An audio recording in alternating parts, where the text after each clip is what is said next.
Simply make way for your man goes. Welcome back to our YouTube channel Likhita Likki. Subscribe ಮಾಡ್ಕೊಳ್ಳಿ, share ಮಾಡಿ, likes ಮಾಡಿ, comments ಮಾಡಿ. ಇವತ್ತು ನಾನು ನನ್ನ ಫ್ರೆಂಡ್ಸು ಚನ್ನಪಟ್ಟಣದಲ್ಲಿರೋ ಗೌಡಗೆರೆ ದೇವಸ್ಥಾನಕ್ಕೆ ಹೋಗ್ತಿದ್ದೀವಿ. ತುಂಬ ಚೆನ್ನಾಗಿದೆ ಆ ದೇವಸ್ಥಾನ. ಎಷ್ಟು ಚೆನ್ನಾಗಿದೆ ಅಂತಂದರೆ ಒಳ್ಳೆ ವೈಬ್ ಇರುತ್ತೆ ಅಲ್ಲಿಗೆ ಹೋಗಿ ಬಂದರೆ. ನನಗಂತೂ ತುಂಬ ಇಷ್ಟ ಆ ದೇವಸ್ಥಾನಕ್ಕೆ ಹೋಗೋಕ್ಕೆ. ನನಗೆ 3-4 ಬಸ್ ಹತ್ತಿಳಿದು ಹೋಗಬೇಕು, ಆದರೂ ನಾನು ಖುಷಿಯಿಂದ ಹೋಗ್ತೀನಿ. ಒಂದೊಂದು ಬಸ್ಗಳನ್ನ ಸ್ವಲ್ಪ ದೂರದಲ್ಲೇ ನಿಲ್ಲಿಸ್ಬಿಡ್ತಾರೆ, ಅಲ್ಲಿಂದ ನಡ್ಕೊಂಡು ಹೋಗಬೇಕು. ಒಂದೊಂದು ಬಸ್ಗಳು ಮಾತ್ರ ದೇವಸ್ಥಾನ ಹತ್ರ ನಿಲ್ಲಿಸ್ತಾರೆ. ನಡ್ಕೊಂಡು ಹಂಗೆ ದೇವಸ್ಥಾನ ಎಂಟ್ರೆನ್ಸ್ವರೆಗೂ ಬಂದ್ವಿ. ಇಷ್ಟು ದಿನ ಕಾಲು ಕೈ ತೊಳ್ಕೊಳಕ್ಕೆ ಅಂತ ನೀರಾದರೂ ಇರ್ತಿತ್ತು. ಈ ಸಲ ನನ್ನ ಫ್ರೆಂಡ್ಸ್ ಬಂದವ್ರೆ ಅಂತ ಒಂಚೂರು ನೀರೇ ಇರಲಿಲ್ಲ ಅನಿಸುತ್ತೆ. ಅಲ್ಲಿ ಕಾಲು ಕೈ ತೊಳ್ಕೊಂಡೇ ಇಲ್ಲ, ಹಂಗೆ ಒಳಗಡೆ ಹೋದ್ವಿ. ಮತ್ತು ತುಂಬ ಜನ ಇದ್ದರು ಇವತ್ತು ಮಾತ್ರ ಅಲ್ಲ, ಯಾವಾಗಲೂ ಎನಿ ಟೈಮ್ ಈ ದೇವಸ್ಥಾನದಲ್ಲಿ ಜನ ಇದ್ದೇ ಇರ್ತಾರೆ. ದೇವಸ್ಥಾನ ಒಳಗಡೆ ಹೋಗಿದ ತಕ್ಷಣವೇ ನಾವು ದೇವ್ರ ದರ್ಶನ ಮಾಡೋಣ ಅಂತ ಒಳಗಡೆ ಹೋಗ್ತಿದ್ದೀವಿ. ಆ್ಯಂಡ್ ಎಷ್ಟು ಕಾಯಿಗಳು ಕಟ್ಟಿದ್ದಾರೆ ನೋಡಿ ಇಲ್ಲೆಲ್ಲ. ಇವತ್ತು ತುಂಬ ಜನ ಇರೋದ್ರಿಂದ ನಾವು ತುಂಬ ಹಿಂದೆ ಉಳ್ಕೊಂಡ್ಬಿಟ್ವಿ, ಹಂಗಾಗಿ ವೀಡಿಯೋ ಮಾಡೋಕ್ಕಾಗಿಲ್ಲ. ಮುಂದೆ ಬಂದ ಮೇಲೆ ವೀಡಿಯೋ ಮಾಡಿದೆ. ಎಷ್ಟು ಜನ ಇದ್ದಾರೆ ನೋಡಿ. ಹಂಗೆ ದೇವ್ರ ದರ್ಶನ ಮುಗಿಸ್ಕೊಂಡು ಹೊರಗಡೆ ಬಂದರೆ ಇಲ್ಲಿ ದೇವ್ರ ವಿಗ್ರಹ ಇದೆ. ವಿಗ್ರಹಕ್ಕೆ ಕಾಯಿನ್ ಅಂಟಿಸ್ಬೇಕು, ಅಂಟಿಸಿದ್ರೆ ನಾವು ಅಂದ್ಕೊಂಡಿದ್ದಾಗುತ್ತೆ ಅಂತ ಹೇಳ್ತಿದ್ರು. ಹಂಗಾಗಿ ನಾನು ಅಂಟಿಸೋಣ ಅಂದ್ಬಿಟ್ಟು ಅಂಟಿಸಿದೆ. ಸಲ ಅಂಟಿಸಿದಾಗ ಅಂಟಿತ್ತು. ಈ ಸಲ ತುಂಬ ಟ್ರೈ ಮಾಡಿದೆ, ಅಂಟಿರಲಿಲ್ಲ. ಲಾಸ್ಟಿಗೆ ಅಂಟೋವರೆಗೂ ಬಿಟ್ಟಿಲ್ಲ, ಅಂಟಿಸ್ಬಿಟ್ಟೆ ಹೊರಗಡೆ ಬಂದೆ. ನೋಡಿ ಎಷ್ಟು ಸಾಹಸ ಮಾಡ್ತಿದ್ದೀನಿ.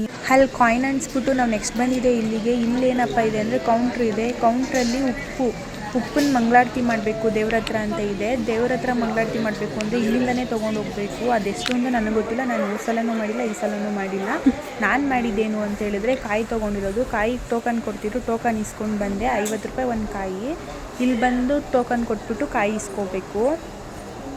ಕೊಡಿ ಅಂಕಲ್. ನೆಕ್ಸ್ಟ್ ಎಲ್ಲಿಗಪ್ಪ ಹೋಗ್ತಿದ್ದೀವಿ ಅಂತಂದರೆ ಚಾಮುಂಡೇಶ್ವರಿ ವಿಗ್ರಹ ಹತ್ರ ಹೋಗ್ತಿದ್ದೀವಿ. ಏನು ಕಲಿಗೆ ಹೋಗ್ತಿದ್ದೀವಿ ಅಂತ ಹೇಳಿದ್ರೆ ಕಾಯಿ ತೊಗೊಬಂದ್ವಲ್ಲ, ಆ ಕಾಯಿನ ಎತ್ಕೊಂಡು ಹೋಗಿ ಮಂತ್ರಿಸ್ಕೊಂಡು ಬರಬೇಕು. ಅಲ್ಲಿ ಪೂಜಾರಪ್ಪ ಇರ್ತಾರೆ, ಅಲ್ಲಿ ಪೂಜಾರಪ್ಪನ ಹತ್ರ ಕೊಟ್ಬಿಟ್ಟು ಅಲ್ಲಿ ಮಂಗಳಾರತಿ ತೊಗೊಂಡು ಎತ್ಕೊಬರ್ಬೇಕು. ಇಲ್ಲಿ ಎತ್ಕೊಬಂದು 7 ಸುತ್ತಿಬಿಟ್ಟು ಅಲ್ಲಿ ಕಾಯಿ ಕಟ್ಟಬೇಕು. ನಾವು ಅಂದ್ಕೊಂಡಂಗೆ ಆಗುತ್ತೆ. ಮತ್ತೇನಪ್ಪ ಅಂತ ಹೇಳಿದ್ರೆ ಜನ ಮಾಡ್ತಾರೆ ಅನ್ನೋದು ಅಂತಾರೆ. ಇಲ್ಲಿ ದುಡ್ಡು ಮಾಡ್ತಿದ್ದಾರೆ, ಕಾಯಿ ತೊಗೊಂಡು ದೇವ್ರ ಹೆಸ್ರು ಹೇಳ್ಕೊಂಡು ದುಡ್ಡು ಮಾಡ್ತಿದ್ದಾರೆ ಅಂತ ಹೇಳ್ತಾರೆ. ಹಂಗೆಲ್ಲ ಇದ್ದಿದ್ರೆ ಇಷ್ಟು ಕಾಯಿಗಳನ್ನೆಲ್ಲ ಏನಕ್ಕೆ ಕಟ್ತಿದ್ರು, ಅರ್ಕೆ ಮಾಡ್ಕೊಂಡು ಏನಕ್ಕಪ್ಪ ಕಟ್ತಿದ್ರು. ನೆಕ್ಸ್ಟ್ ಇವಾಗ ಅಲ್ಲಿ ಕಾಯಿ ಕಟ್ಬಿಟ್ಟು ಸ್ವಲ್ಪ ಹೊತ್ತು ಕುತ್ಕೊಂಡು ಬಂದ್ವಿ. ನೆಕ್ಸ್ಟ್ ಊಟಕ್ಕೆ ಹೋಗ್ತಿದ್ದೀವಿ. ಎಲ್ಲಿ ಊಟ ಅಂತ ಹೇಳಿದ್ರೆ ಲೆಫ್ಟ್ ಸೈಡು, ಅಂದರೆ ದೇವಸ್ಥಾನ ಹಿಂದೆ ಭಾಗದಲ್ಲಿದೆ ಊಟ. ಆ್ಯಂಡ್ ಏನಪ್ಪ ಅಂತ ಹೇಳಿದ್ರೆ ಇಲ್ಲಿ ಭಕ್ತಾದಿಗಳು ಬಂದು ದೇವ್ರ ದರ್ಶನ ಮಾಡಿಕೊಂಡು ಹಸ್ಕೊಂಡು ಹೋಗಬಾರ್ದು ಅನ್ನೋದೊಂದಿದೆ.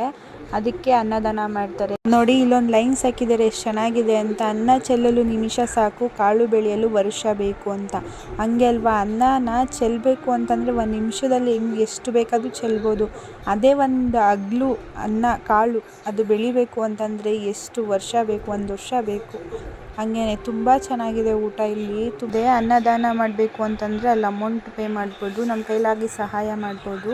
ಆ್ಯಂಡ್ ಅಲ್ಲಿಂದ ಬಂದ್ವಿ, ಹೊರಗಡೆ ಹೋಗ್ತಿದ್ವಿ. ನನ್ನ ವ್ಲಾಗ್ನ ಇಲ್ಲಿಗೆ ಎಂಡ್ ಮಾಡ್ತಾಯಿದ್ದೀನಿ. Thank you for watching and keep supporting. Subscribe ಮಾಡ್ಕೊಳ್ಳಿ, ಲೈಕ್ ಮಾಡಿ, ಶೇರ್ ಮಾಡಿ, ಕಮೆಂಟ್ ಮಾಡಿ. ಆ್ಯಂಡ್ ನೀವೇನಾದರೂ ಈ ದೇವಸ್ಥಾನಕ್ಕೆ ಹೋಗಿದ್ರೆ ಹೆಂಗಿತ್ತು ಎಕ್ಸ್ಪೀರಿಯೆನ್ಸ್ ಅಂತ ತಿಳಿಸಿ ಕಮೆಂಟ್ ಮಾಡಿ. Thank you.